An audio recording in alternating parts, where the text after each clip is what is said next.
please ask me.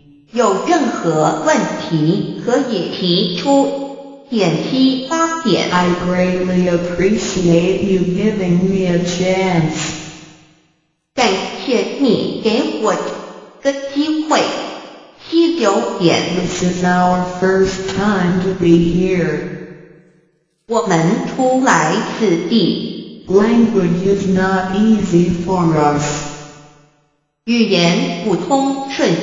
Please help us.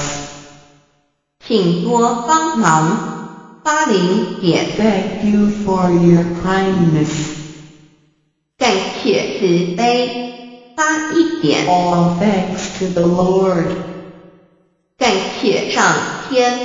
82点。Could you invite more people to come to our center? 请您多找人来国行好吗？83点。All of your family are doing charitable things. 你们家都在做善事。